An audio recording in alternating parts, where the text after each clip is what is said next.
Okay, so today's topic is the initial consultation and finding a divorce attorney or selecting one. And yeah, I think before we can really get into the ins and outs of that process, I think it's important to define what is an initial consultation. So, I mean, Craig, for anybody that doesn't know, tell our audience, what is an initial consultation? Obviously, so an initial consultation is just the first interaction with an attorney. So in our office, the initial consultation really is the most important meeting. We put a lot of time and energy into the process of the initial consultation, and it is simply the first interaction with not just the attorney that you're considering hiring, but the entire legal team. Right. So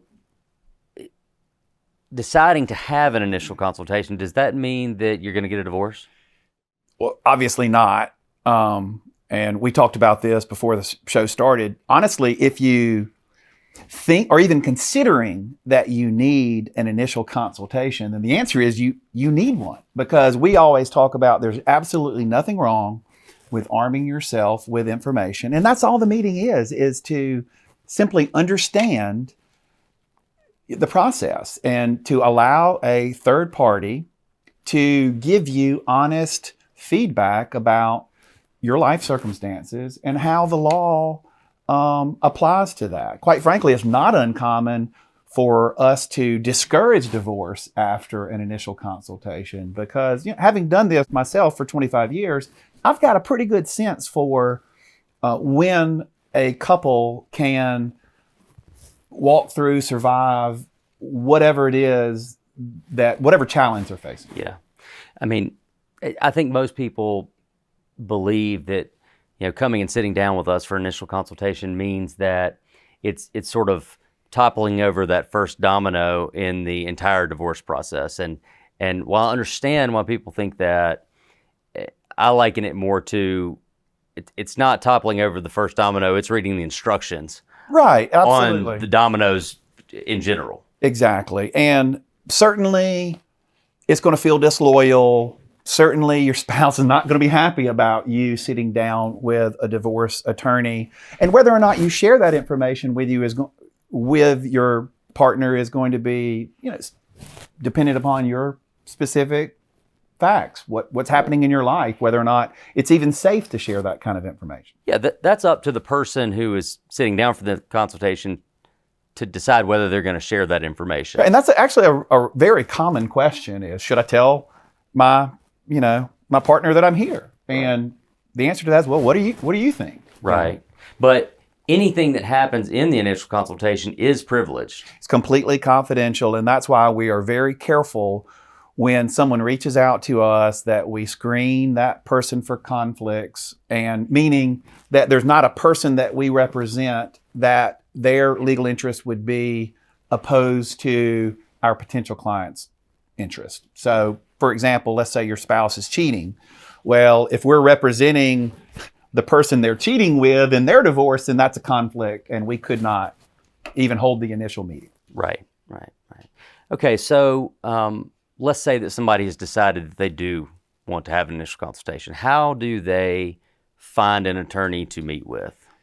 And that's a great question, and something that we think a lot about, because certainly we want people who are facing conflict in Mississippi to consider us as an option for someone to sit down with an initial consultation. And quite frankly, we do a lot of marketing. We're sitting here doing this podcast. That's a part of our marketing. And that's what we're selling, for lack of a better word. We want people to come and sit down and experience our professionals, experience our team and our environment to decide whether or not we're a great fit. So, and just because you sit down with a lawyer for a meeting doesn't mean that you're committed to hire that lawyer.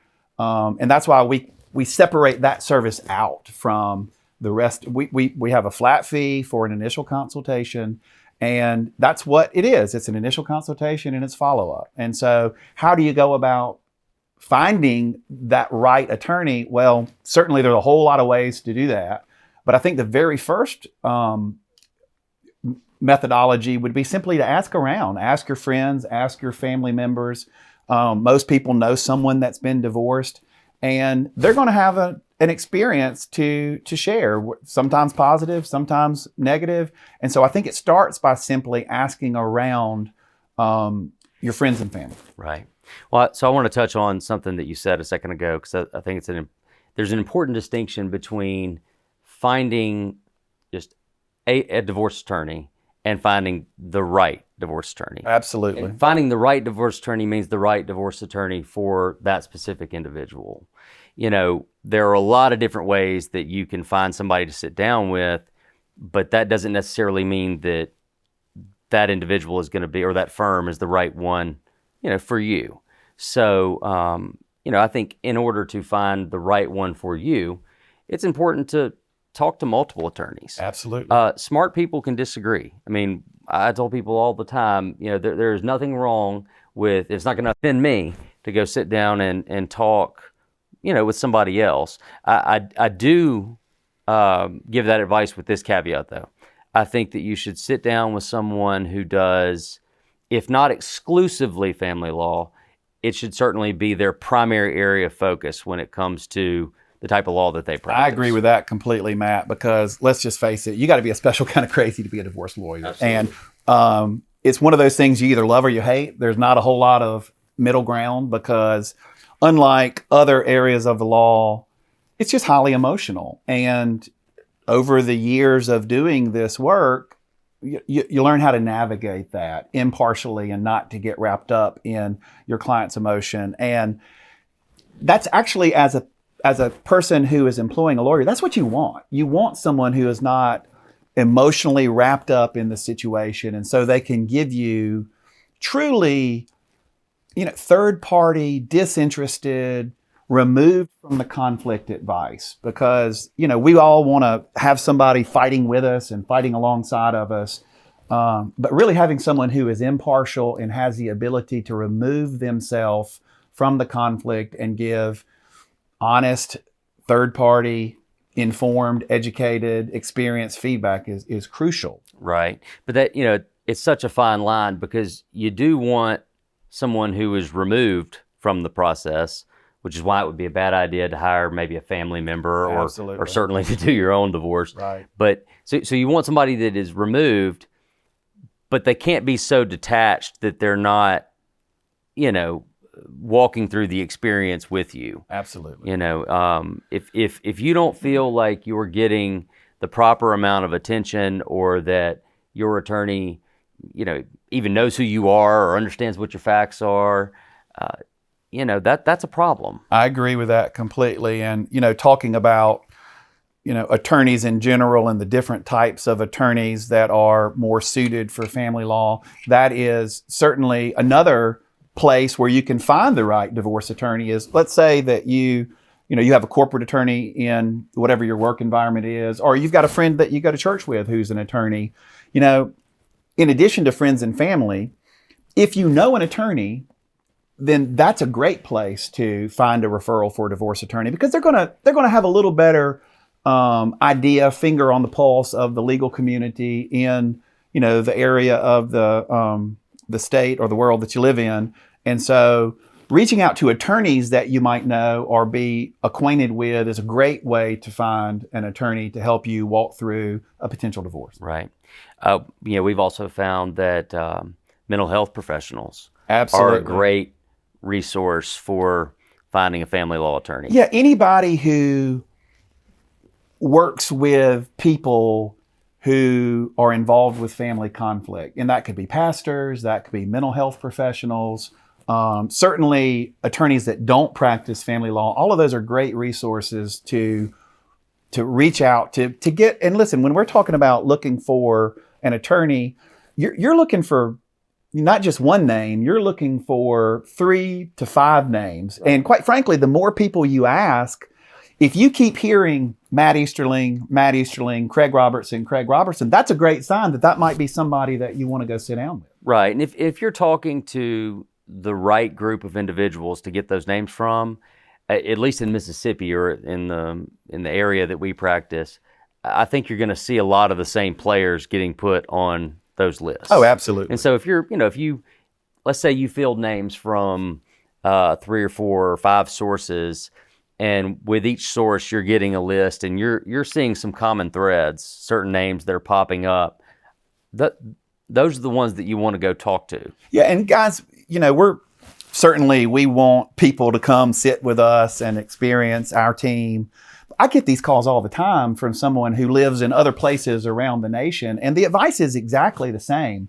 I mean, really, you're looking, you're networking, you're talking to friends and family, you're talking to attorneys, you're talking to people who would have some familiarity with the divorce, child custody, family law process, and then you're going to start looking for, as you pointed out, the common threads, which names are continuing to get mentioned, and those are the people that you probably want to go sit down with. Sure. So when you're getting that list set of the people that you might want to sit down with, you're establishing that those folks, they know what they're talking about. Right. So before you ever get into a consultation, you should have pretty much come to the conclusion that anybody that you're meeting with, they know what they're doing. So at that point, selecting from that list is really all about comfort and rapport. Absolutely. Yeah, I want to mention a few more things. Obviously, everybody does a Google search when they're looking for almost anything, and just be mindful that lawyers pay for to be moved up on the search engine. So just because a lawyer's name is the very first one on the list doesn't mean that they're a fantastic attorney, or that certainly that they're the right fit for you. They might be. They might be. But just because they're the first name on a Google search doesn't mean that they are. It's very important. Most lawyers these days have websites. There are still a few that don't. But if you spend time, I would like to think that if you spent time on our website, you listen to our podcast, you read our bios, you get a sense for who we are, then you'll have a pretty good idea of whether or not we should be on the list of people that you might want to come and sit down with. Sure. Also, there are different professional organizations that a client should be mindful of. You and I are board certified by the National Board of Trial Advocacy in family law. There is another organization called the American Academy of Matrimonial Attorneys. That's a great organization.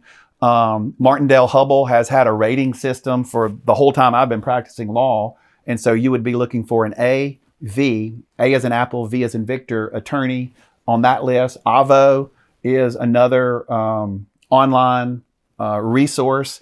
And now you have to be a little careful with AVO because, like I said, it takes a little work to get those scores up. I think they rate from like 0 to 10. And so just because an attorney is a 10 doesn't mean they're the right fit for you, but certainly you're going to be looking for lawyers whose score is higher. Right. Now, so the first two of those sources that you mentioned, the National Board of Trial Advocacy and the American Academy of Matrimonial Lawyers, those are great resources because they truly independently qualify the individuals that are in it. We had to take a test and practice for some significant period of time before you're even eligible to apply. To even be able to take that test or to apply, you had to meet certain criteria. And certain bars will certify specialty areas. Mississippi doesn't do that, but if you're living in another state, maybe Texas or California or New York, different state bar associations have designations for specialists. Just in Mississippi, we just don't have that. Right. So another thing that I would like for our listeners to consider is the idea of a free initial consultation. Matt, I think that's a pretty common question. What's your thought about that in the context of divorce and family law?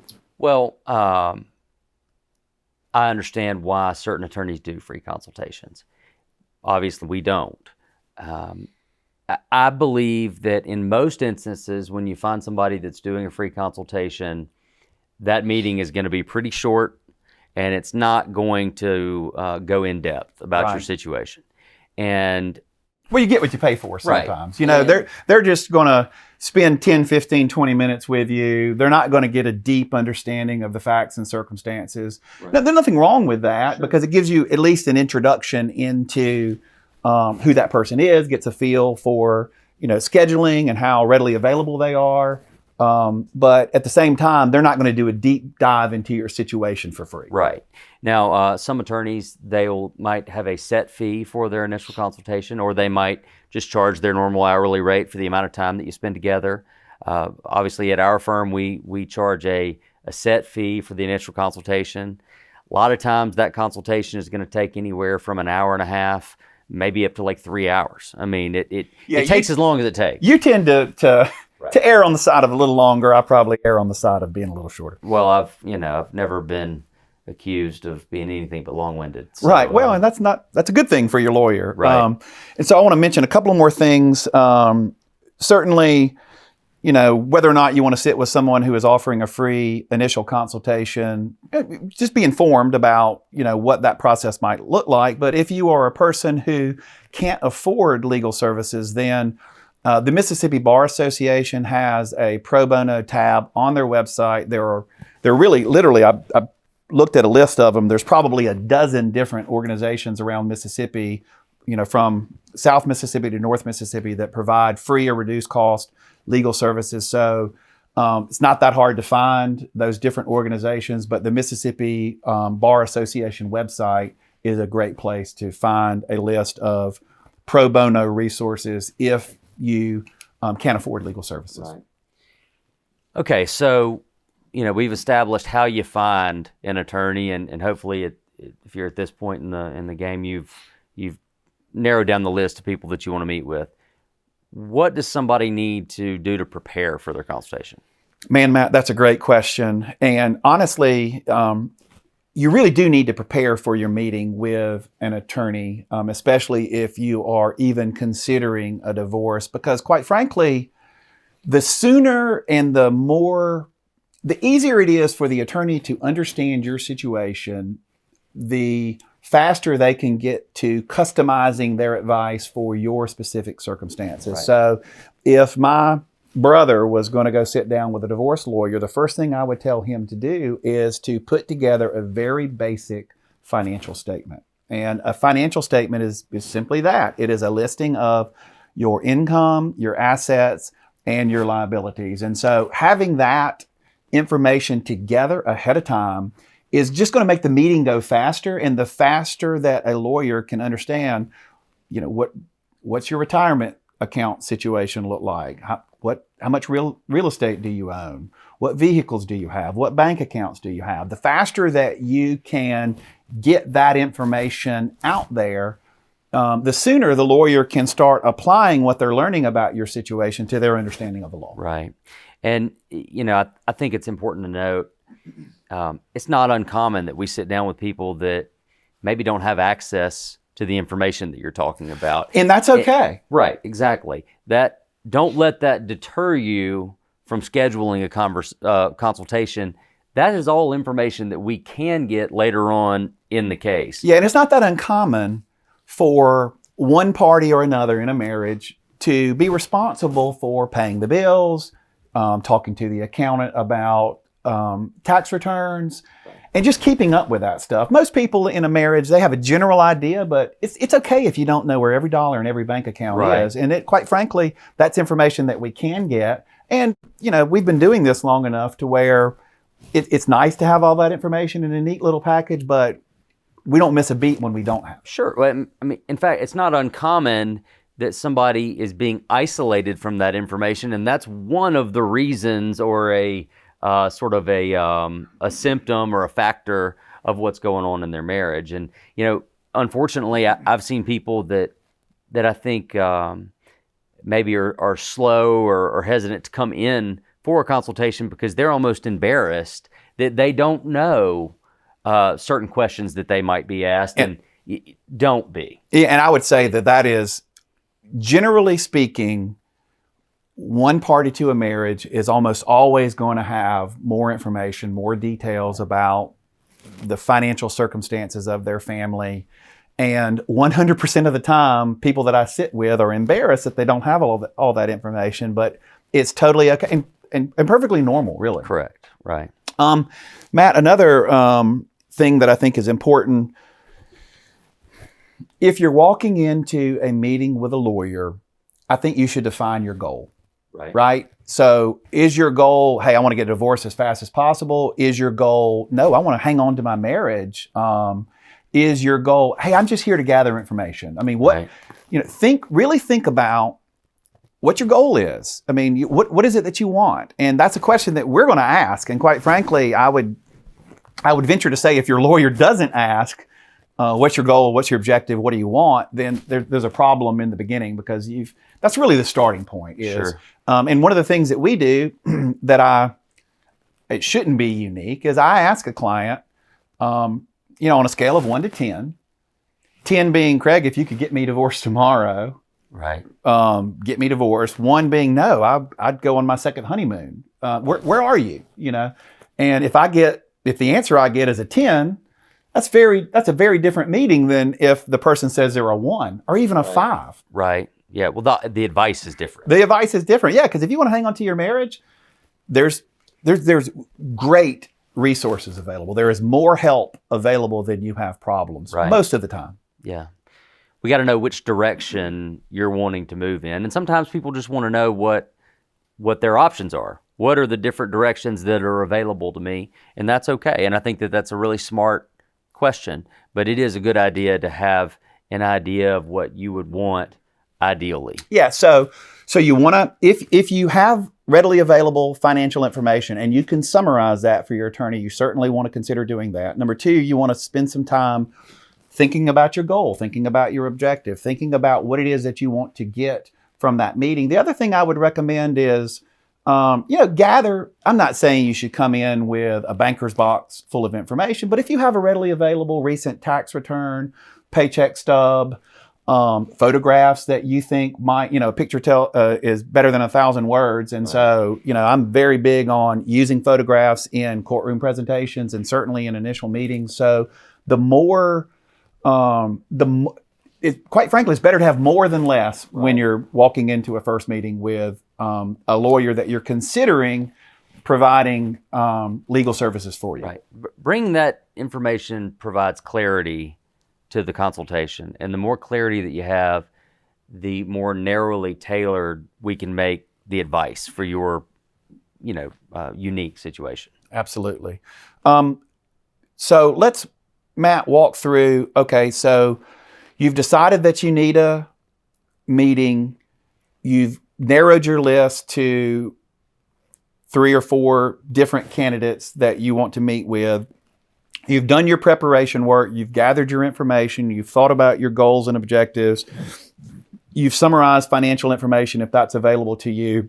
Matt, let's talk specifically about our firm. What does a person need to do to get in touch with our office to schedule a meeting? Okay. Usually, if you are getting in touch with our office to schedule a meeting, somebody has either given you our phone number, or you found it online, or I think most common, you've been on our website in some form or fashion. You can do one of 2 things. You can either call the office number, which is 601-898-8655, or you can go to the website, which is www.robertson.ms. That's ROBERTSON.ms. And on the homepage, there is a tab or a button that you can click that says to fill out an initial intake form. Whether you decide to call or whether you select the intake form online, it's going to go pretty much to the same place, which is our office manager, who is going to go through the first phase of the intake process, which is the most general form of your information. It's going to be a lot of biographical information.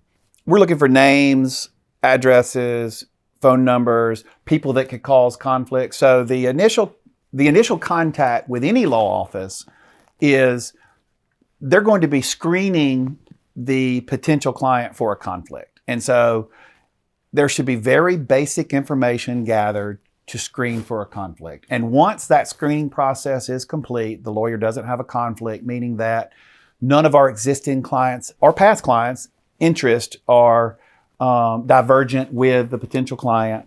At that point, then we can dive a little deeper to get more information about the situation in which you've reached out for help. Yeah. So in doing that, somebody from our office is going to reach out to you and try to field a little bit more information or invite you to fill out a slightly more intense version of that initial form. Yeah, and the intake form, we have a different, we happen to be kind of technology forward.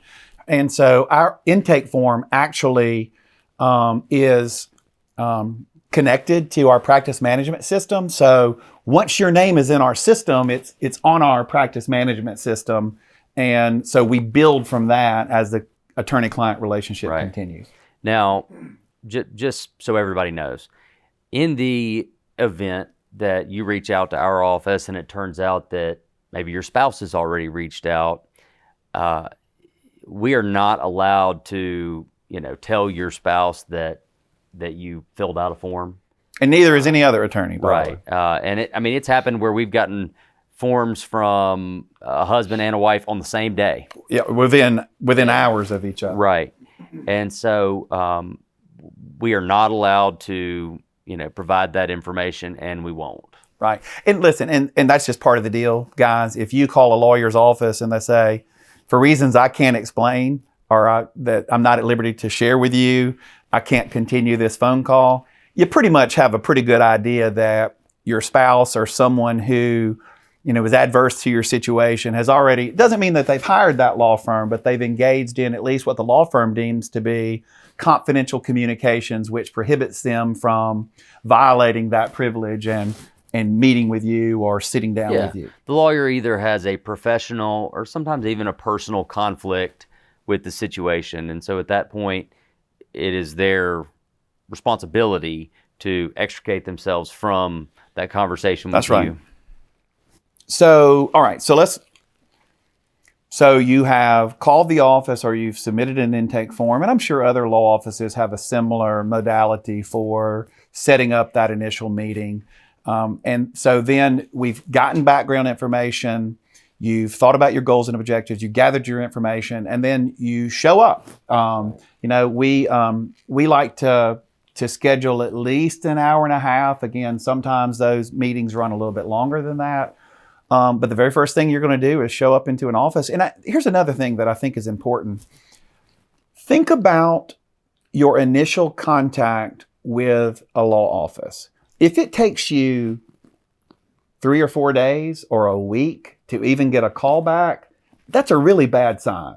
If you're reaching out to an office, now certainly if you call on December the 26th, that's a little different. But if you call on a Tuesday morning at 10 a.m., someone should be back in touch with you within 24 hours, 48 hours. Certainly, people go on vacation. People are in big trials. There are legitimate reasons why it might take a little while to be back in touch with an initial or possible client, a potential client.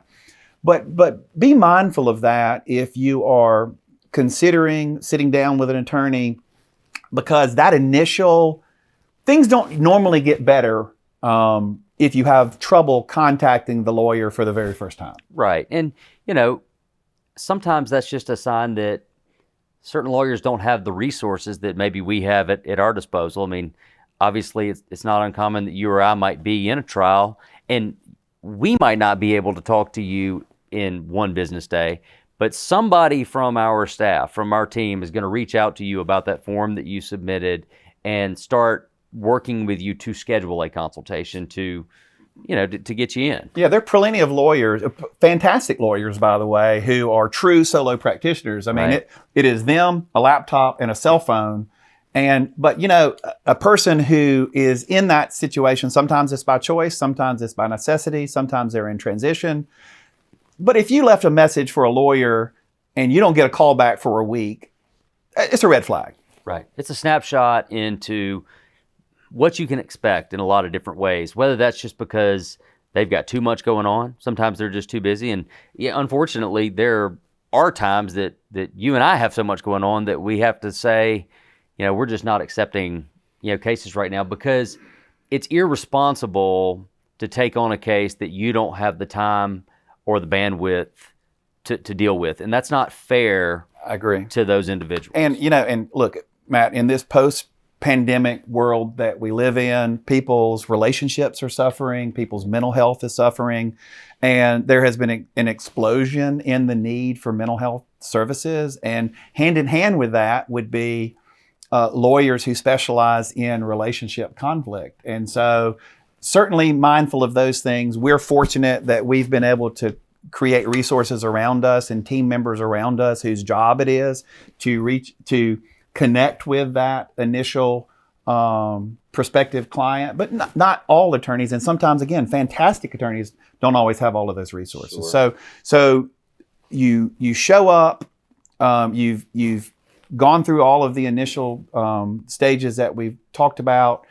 You are going to be seated in a conference room. Our conference room has a huge whiteboard because we like to draw out our thoughts, and I'm a visual thinker, and that's just the way that I process information. And so we're going to sit down. So they're going to sit down in a conference room, and we're going to join them. So right. What happens then? Well, first, understand that it could be anywhere from one attorney that comes in to meet with you, or it's not uncommon that you or I might bring an associate in. And that's a great point, Matt. And the reason we do that is because, look, we've been doing this for a long time. Our hourly rates are, higher than an attorney who might have done this for 1 year, 2 year, 5 years. And so it's in your best interest, at least from our perspective, to have a team approach. And if you are in that very first meeting, as an attorney, it makes it a whole lot easier to help you navigate the rest of the case. And so we don't charge any more for having right. a second person in that meeting, but that's for your benefit as much as it is for ours. Yeah, and I just don't want people to be thrown off by it, right. because I get it.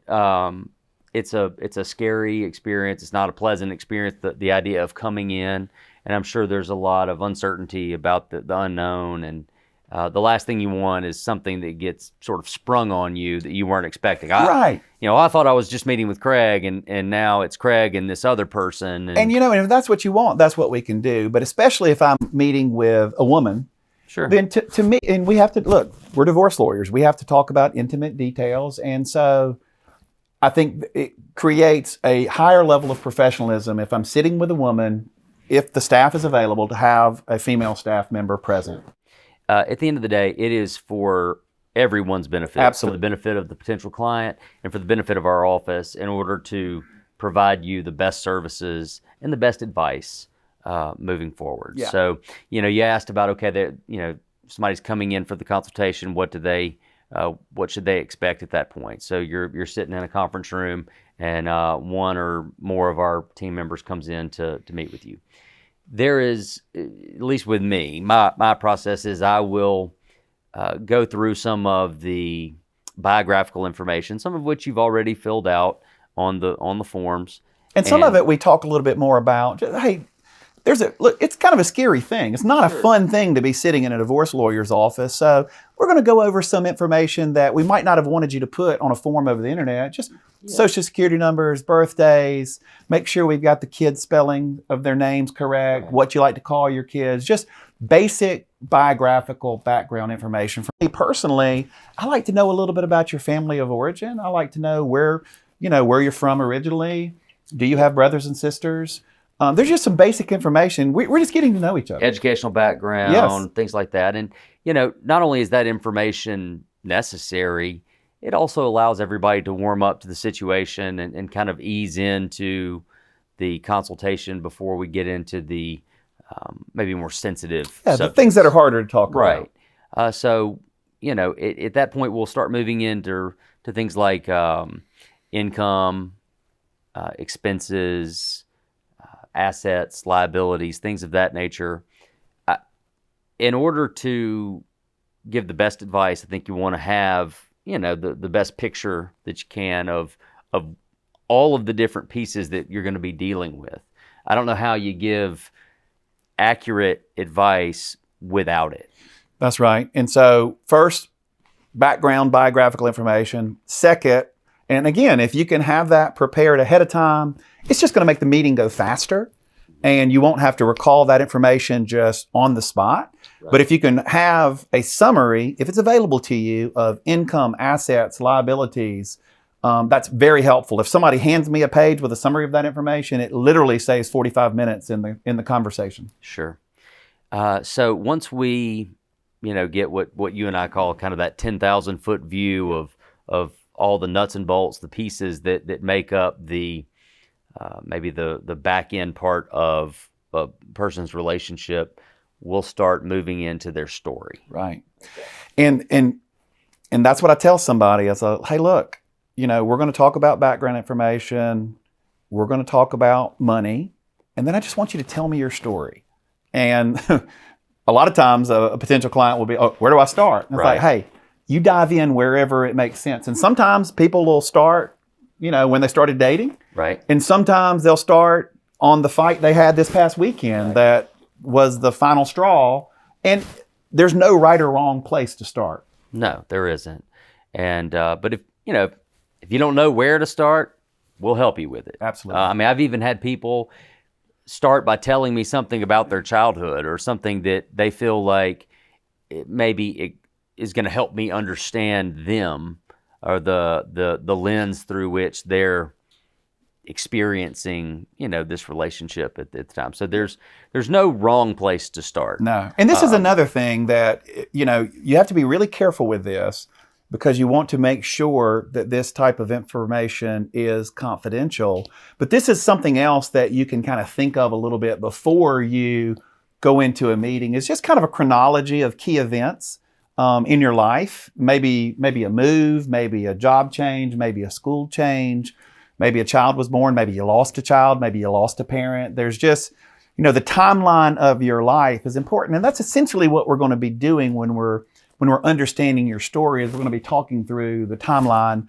of your life and those circumstances that have led you to a point to where you think you need some guidance from a legal standpoint. Now, honing in on the legal process specifically, usually the only thing that's going to be, or the starting point for relevant information is going to be when the marriage itself, when we're talking about a divorce.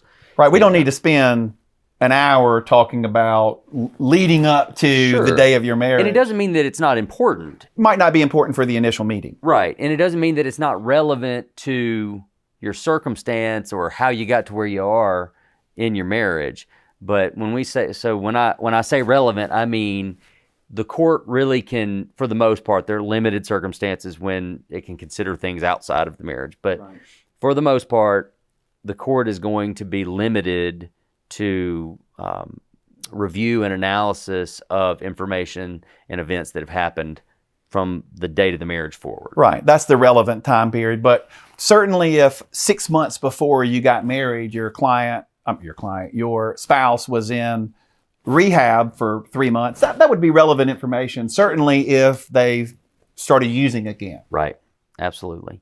So, we start talking through your story, and it's quite often both Craig and I will have questions as you're moving through, the story that you're telling us. And sometimes those questions are just based on our knowledge of the law, or maybe it's something that you said that makes us want to dig a little deeper into a particular subject matter. So just because I ask you whether or not there's suspicion of infidelity doesn't mean that I assume that. I've done a lot of divorce consultations, and I know that that's a common concern. And so I try to throw out just common areas of concern. And those common areas of concern would be infidelity, would be family interference, would be problems with children, would be blended marriage dynamics. I mean, there's just a host of things that can create problems in marriages that may or may not be applicable to the person that we're sitting with on that particular day. Physical abuse, verbal abuse,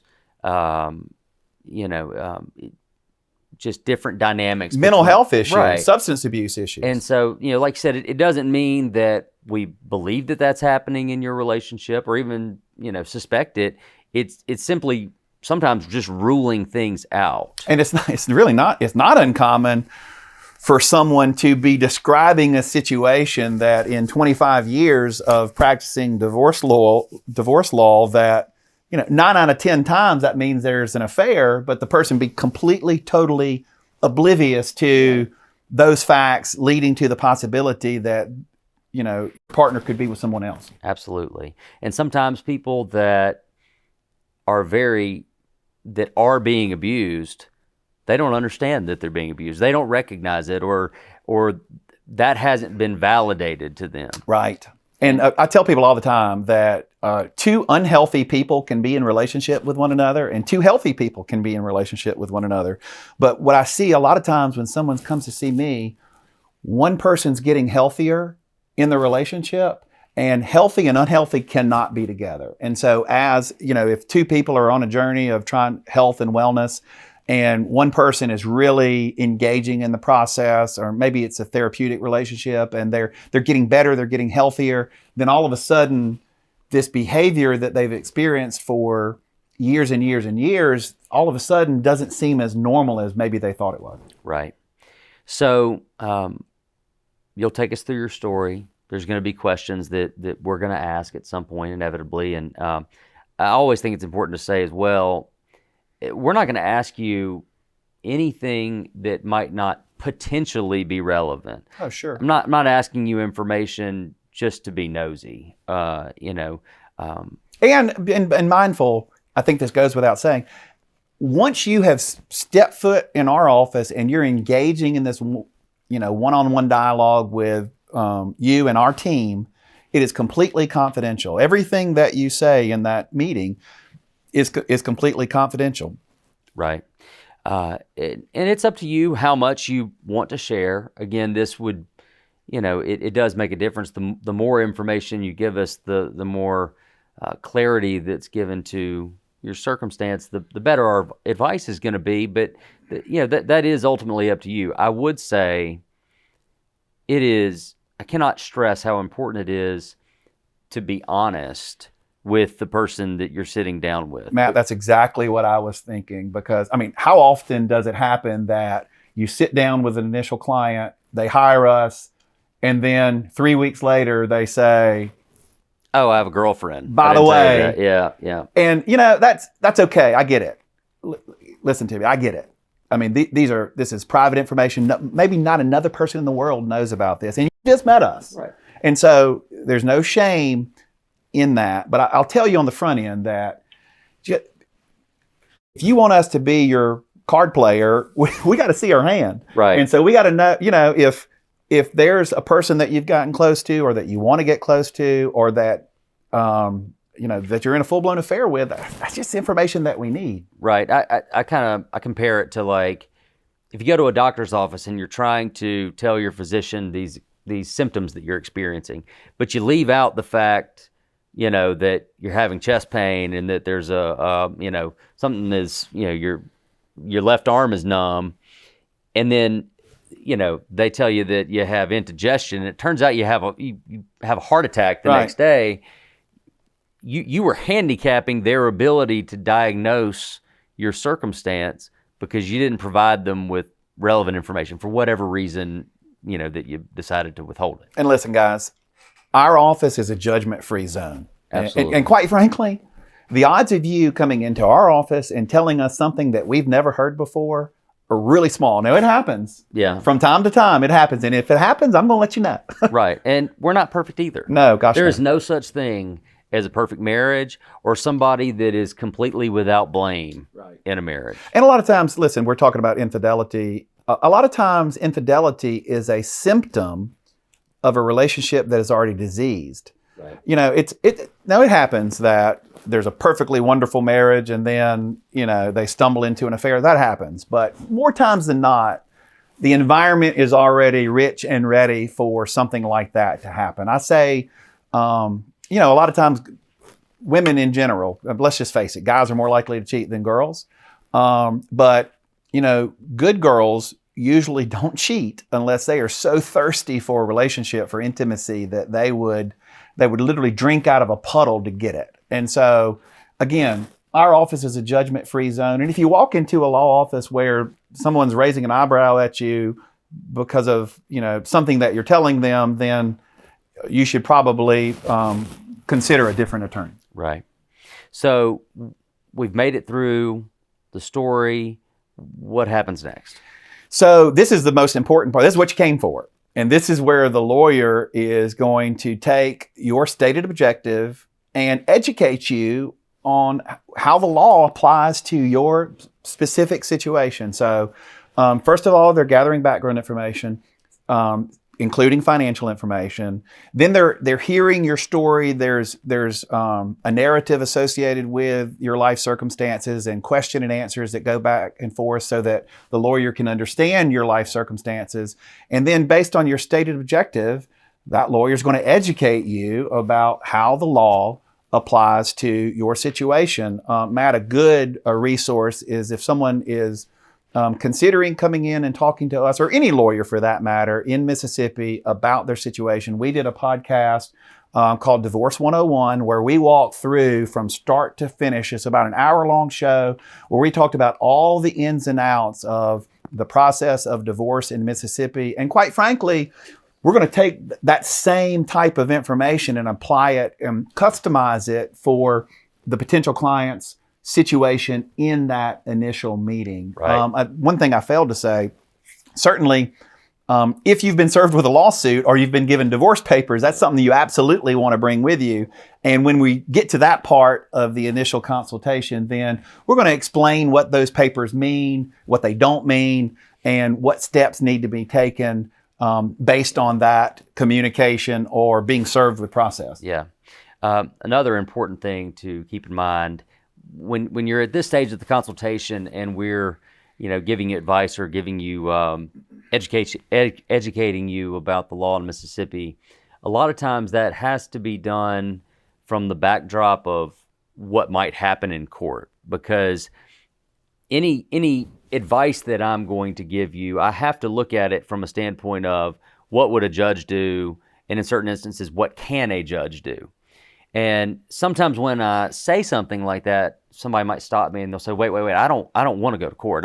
That's not what I want to do. It doesn't mean that you're going to go to court. It means that in order to properly negotiate your circumstance, which, obviously negotiating some type of settlement, that means reaching a resolution outside of court, that has to be done against the backdrop of what might be able to happen in court. An example is, if you were going to negotiate child support and one side was wanting child support to be paid till they were, 25, I'm going to tell you that, look, in Mississippi, a judge cannot order you to pay child support past the age of 21. Right. If you want to agree to that, you certainly could, but we're holding up the situation to, what the judge is able to do within the confines of the law. Right. I made no mistake. I enjoy going to court. Okay, it's one of the reasons that I became a lawyer. But oftentimes it is a terribly inefficient and wasteful process and hurtful. The only thing worse than a divorce is a divorce with a trial. Right. That is the only thing worse than a divorce is a divorce with a trial. The only thing worse than a divorce with a trial is one where there's an appeal. Right. And the only thing worse than that is a divorce that never ends, and you're in this perpetual conflict for the entirety of your, Right. children's childhood. Yeah, and you're absolutely right. And so we're going to take every opportunity to try to resolve your case outside of a courthouse if we can. Yeah, and hear this clearly. Most cases settle, right? It varies from year to year, but on average, lately, we've probably helped about 100 people a year through a divorce. And what would you say, Matt? Probably maybe 4 or 5 of those situations end in a full-blown trial? Right. Yeah. I haven't done the math on it. I think that just in general, like speaking for society, I would say 99% of cases resolve outside of court. And sometimes they don't. And that's okay. And quite frankly, a good lawyer is going to have, a diverse skill set. And so Matt and I are litigators. We are the people that are, telling your story on our feet in a courtroom using testimony and exhibits. But again, that's something that doesn't happen all the time. We're probably in court, maybe, 20 or 30 days a year. Right. I mean, most of the time we are involved in all other aspects of dispute resolution. And most of the time that's settlement negotiations, and different alternative dispute resolution modalities for dispute resolution so you can move on with your life. That's really the goal, is not to be in perpetual litigation. Quite frankly, if you and I, after the initial consultation, are in relationship with one another 5, 6, 7 years down the road, that's a bad situation. Right, right. And I personally think it's important to hire somebody that does have litigation experience. Absolutely. But somebody having litigation experience doesn't mean that they are just completely obstinate and they're not open to the idea of resolution. But it's not I don't personally think it's a good thing if you are dealing with somebody that is afraid to go to court. Oh, I agree with that completely. And there's a it's a balance. Right. If the people want a gladiator, they want a bulldog. You do, to a certain degree. What's the saying, Matt? You'd rather be a warrior in a garden than a gardener in a war. Correct. It's important to know that your attorney can do that and do it well if it comes to that. And a big part, one of the themes of today's show is about selecting the right attorney, okay? And if you find the right attorney, that's going to be somebody that you have a rapport with and that you trust, that has a mastery of this area of the law, and that person is going to be able to advise you on whether you should or shouldn't go to court. There are instances, even though I hate to be in them because of how inefficient and harmful it can be, when we have to look at people and say, look, you can't do that. You can't do this settlement. Like we've got to take this before a judge. And while it's rare, it does happen. And then we also have the ones where it's like, look, we cannot take this to court. Like you do not want to take this in front of a judge. We need to settle. People ask all the time about winning and losing in these cases. And at the end of the day, unfortunately, I feel like, everybody loses. No matter what, everybody walks out of a divorce with less than they had when they came in. So the only way that I think you can accurately gauge a win or a loss is if it's in court. Did you get a better result in court than you would have received through a negotiated settlement? And if you reach a settlement, did you get a better result than you would have received in court? Yeah, you're measuring the settlement and or the result in court against each other, right? Against the alternative. Against the alternative, absolutely. So Matt, let's talk about this because I think this is important as we're kind of moving toward the end of this podcast. Let's talk about flat fees versus hourly rate charges. So guys, you've decided to meet with this attorney. You've sat with the attorney. You've gone over background information. You've gone over financial information. You've told your story. The lawyer has analyzed your situation based on their knowledge of the law. Now it's time to talk about the fee structure. Right. And so, Matt, what's your opinion on flat fee versus an hourly rate fee? I know that we do a little bit of both, but mostly on the hourly rate side. Right. What would you tell a potential client about that? Yeah, so a flat fee is where there is a determined price for the entire case, whether the case settles early or whether you have to, you find yourself going through a hotly contested trial. You've paid one amount and that covers the entire thing. I wish that the type of work that we did, that we could easily put a price tag on each case and a fair price tag on it. I personally have found it difficult to strike that balance. Yeah, I think the key is a flat fee can be appropriate if you know what the outcome is, right? If you're selling a house and you've got a buyer who's entered into a contract, that lawyer can predict how much time and energy it's going to take to accomplish the legal objective. And unfortunately, in a divorce case, the finish line is not always in clear focus. Right. And, the facts and the circumstances change throughout the course of the case, Absolutely. which makes it even more difficult. occasionally in our office we will do flat fees, and we will offer a flat fee option if somebody asks for it. I usually only feel comfortable quoting a flat fee if the legal circumstance is very narrowly tailored, and I feel like I have a very good idea of how the different steps of the process and how this is going to go down. Yeah, and I get it. Look, from a lawyer perspective, if we're billing by the hour, we got to keep up with every little thing we do, every email, every phone call, every court appearance, every time we're drafting a document, we're in settlement negotiations, we attend an event, and that's extra work on the part of the attorney. Oftentimes, and not all the time, but oftentimes a simple legal conflict, when there's a flat fee, lawyers overcharge for that. So for simple cases, sometimes the lawyers charge too much, but the reverse of that is true.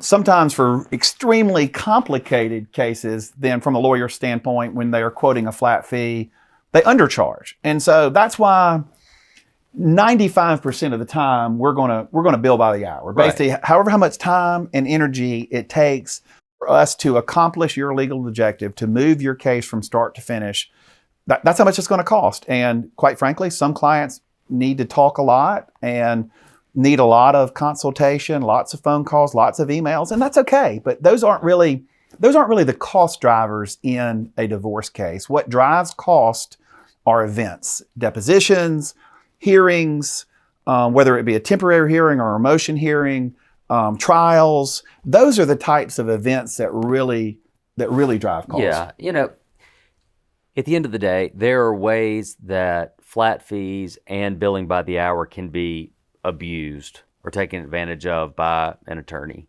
And if that is the part that you're concerned about, I would tell you, you've got a bigger underlying problem. You don't trust the person that you're sitting down with. Right. If it's a flat fee, people worry about the person's motivation to work on the case after they've received the fee. Sure. If you're paying me a flat amount of money, then my incentive from a financial standpoint as an attorney is to get to the finish line as fast as possible. And that might be great. That might be, there's some fantastic lawyers here in Mississippi that charge exclusively flat fees. And that's great.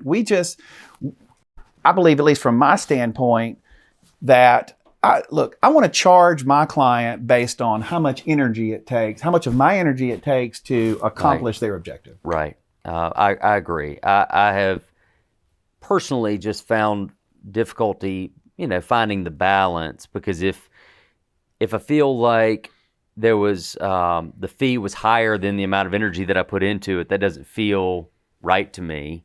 And then, of course, the alternative is the fee was much less than the energy that I poured into it, and that doesn't feel good either. And it from a business perspective, it doesn't really work. So, I think for you and I personally, the majority of the time it's a bill by the hour type circumstance, and that way everybody feels like everybody knows that the amount of effort that was put into it is reflective of what they had to pay. And guys, the main thing is that you have clear communication with your attorney about that. I would not personally hire an attorney that did not have a written fee agreement, whether it be a flat fee or based on a billable hour. Read the contract. Do not hear me clearly. If you don't hear anything else, read your attorney's contract. If you want to sign up, if I'm having an initial consultation with you and I quote you a price and I hand you a contract, I'm going to leave the room, and because I want to at least give my client time and space to read the contract, ask any questions. We're fortunate that we don't have to try to push someone into hiring us. And so I like for my client or my potential client to take the contract with them. Go think about it. Read the contract, give it a few days, process all, because it's a wealth of information that you receive in an initial consultation. So process that information before you sign your name to the contract. Absolutely. It's not uncommon that I'll hand somebody we have a notebook which includes a lot of different resources that everybody receives at the end of consultation. But included in that notebook is a copy of the contract, and it's not uncommon that I slide that over, hand it to somebody, and they try to just turn to the last page and sign it, and I will actually stop them, and I'll be like, whoa, I don't want you to sign that without reading it. And in fact, I feel comfortable enough saying, if you are meeting with a lawyer who will allow you to sign a contract without reading it, you need to get up and leave. Well, that's a problem. That is a red well, flag. And by the way, we have pretty good contract. We're good lawyers, right? We're going to protect our interests just like we're going to protect your interest. And so, look, you want to read the contract. You want to understand the fee arrangement. You want to discuss that with the attorney that you're talking to. And look, if this is a common question, Matt, how much does it cost to get a divorce in Mississippi? And the honest answer is, gosh, it just really depends. I mean, it's not uncommon. It's hard to say. It's not uncommon for me to quote a price, and then things go better than I expected, and then for me to give a refund check. Right. We routinely, every month, we give 2 or 3 refund checks from money that we've received from a client that we've put into an escrow account. And we're just thrilled to do that. When a case goes better than expected, that's a really good thing. Right. And if for some reason, if you're sitting down with an attorney and they haven't talked about all of these things, especially the fee structure at the end, ask questions. It's okay. And that's another thing that you can do ahead of time and hopefully the good lawyer is going to answer most of them before you ever get to the point in the discussion where you're asking questions. But write them down. How do you calculate child support? How much child support might I expect to get? What chances do I have of receiving custody? Help me understand how your fee arrangement works. Yeah. Okay? So if you're billing me by the hour, are you gonna send me a bill every month? Is it gonna, with our firm, each month you will receive, you'll be emailed a detailed accounting of all of the work that was put into your case in that given month. It's going to show the name or the initials of the professional who performed a task, what they did, how long it took them, and ultimately what that cost. And all of those tasks or events or projects that they worked on, or that anybody in our firm worked on in that given month, that gets tallied up, and the amount that was earned for those services is then deducted from what you have in retainer. And so each month you're going to know exactly what was done. And with the bigger events, like the things that are more costly, it's not like you're just going to find out about it. Yeah, you're going to be there. We're going to be talking about it a lot, and we're not going to make a shift in the direction of your case, without talking to you.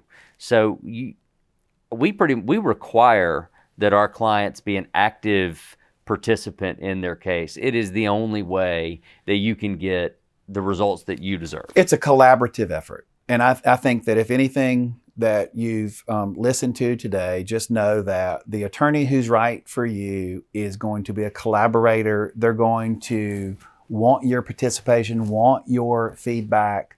They're going to need that to create the right result for you. And so, listen, hiring a lawyer, especially if you're facing a challenge in your family, is a really huge deal. I know that we've provided you a ton of information, in this short recording. And so, Matt, if someone has heard all of this and would like to sit down with us, I think you gave that information earlier in the recording, but give that to them again, what steps they need to take if they want to reach out to us directly. If we can help you, or you're interested in sitting down with Craig or I or both of us, either give us a call or go to our website and fill out an initial intake form. If you're going to call us, the number is 601-898-8655. If you go to the website, click on the initial intake tab and fill out that form, and somebody from our team will be back to you within a business day. And listen, guys, we put the website together and this podcast as a public service. There is just tons and tons of free information available to you if you dig into it. We've recorded, just like 60 or more podcasts so far as of today's recording. And so there is a wealth of information. I would